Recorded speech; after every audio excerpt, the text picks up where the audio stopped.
Now let me bring in my dear friend Newt Gingrich, who is a former House Speaker and a Fox News contributor and a great historian in his own right. Newt, I just think you have to memorialize these moments. The lessons of yesterday are so important for the lessons of today. You know, Reagan asked what made them do it, what inspired them, and he talked about faith, belief, loyalty, love, freedom, democracy. What do you make of it, Newt Gingrich?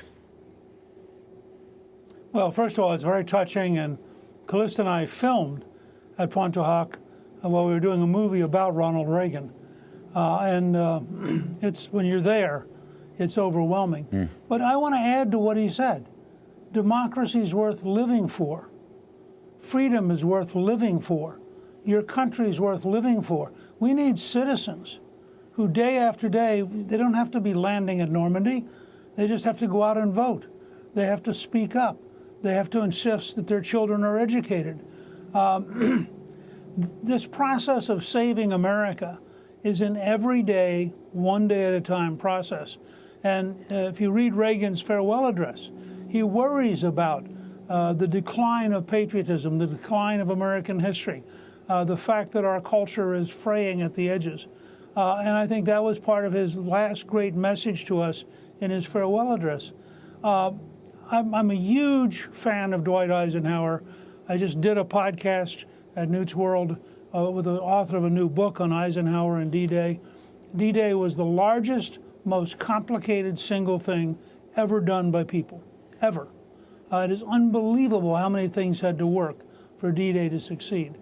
And the courage that Eisenhower had to make the decision to go. And the note he kept in his pocket, in which he had written in case they failed, in which he took total responsibility. That's also a part of being a citizen. You are responsible for your country, and you're responsible for doing the things necessary to preserve and protect freedom. You know, if possible, Eisenhower, I think, still, historically, today, Newt, is an underrated figure. Still today. I think his generalship is underrated, and I think his presidency is underrated. We can talk about that at another segment at another time, but it's an important point that you just raised, and I appreciate that. Newt, I'll tell you what, today I also worry about preserving patriotism and democracy. Today, I worry about that. You know, you and I have been around a while. We're kind of old guys. We've seen it in and out of government and so forth. I worry about patriotism. I worry about democracy. I worry about our younger generation. I worry about what's going on in this administration in Washington. I don't want to politicize this Pointe du Hoc speech and so forth, but I do worry about patriotism and democracy and its ability to last, Newt, as a major virtue in this country. Look, Reagan said in his first great speech in October of '64, freedom is one generation deep. And if each generation doesn't renew it, invest in it, teach it to its young, freedom can disappear. And I think this is this is one of those days when it's really worthwhile once a year to stop and remember the price of freedom. And by the way, President Franklin Roosevelt led the nation in prayer, actually prayed on the radio that night in a very moving prayer, which I recommend to all of our viewers to pull up.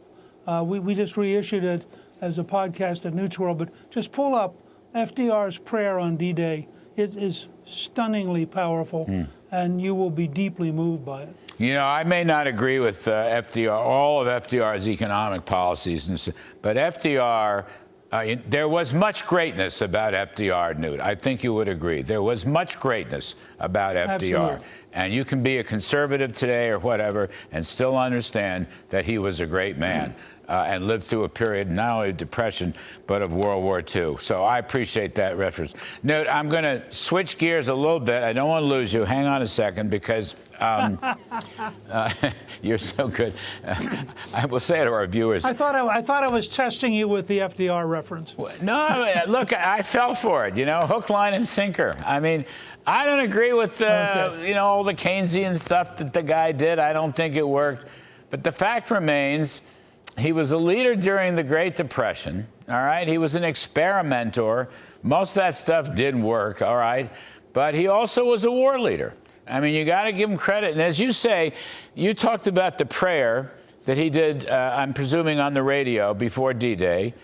Look, all of the fireside chats, right, were, if nothing else, inspirational. If nothing else, inspirational. And you know, the same is true with another guy on the other side of the pond, Winston Churchill. He gave fireside chats on the radio with his speeches that were quite remarkable. And they rallied people and gave them hope and gave them optimism. Now, that's something I'd like to see right here today. I agree. And I think it's important. And frankly, I think if you look at President Trump at Normandy and compare what he said about preserving the peace, and you compare it to what President Biden said, there's an extraordinary gap in the two kind of leadership. Yes. So speaking of Trump, I'm going to hold you a little bit more. Trump interviewed by our pal Sean Hannity last night, and he talked about unity and the lack of retribution. He wants to change the whole psychology of this country. We got some clips on that. Can we play the first clip from Trump, please? All right, here it comes, Newt. Take a listen, please.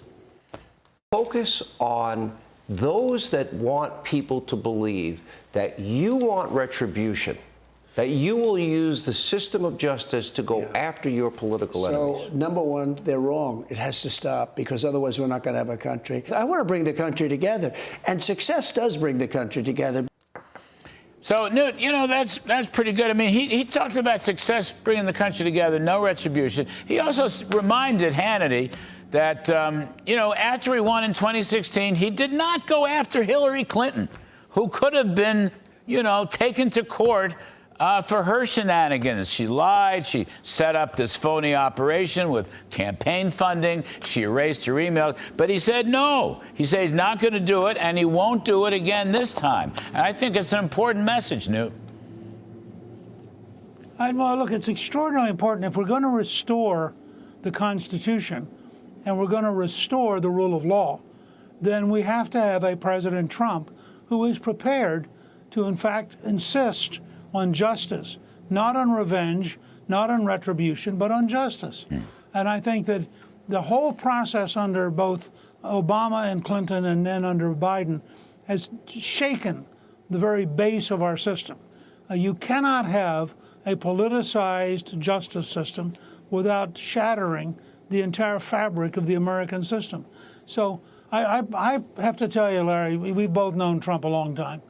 I think that President Trump is a bigger, deeper, more thoughtful person today than he was when he first got elected, or even when he left office. I think he's had time to really mature and really think about the country and what the country needs. And I'm very impressed with some of his recent statements. Yes, couldn't agree more. Newt, thank you for all this today. Please, one hug to Ambassador Callista. You know I love her. And for your insights. She's actually with me here. Oh, good. Well, give her a quick hug from Kudlow. And Ambassador Callista was great, and you're great, and we appreciate your time very much on this very important day. Thank you.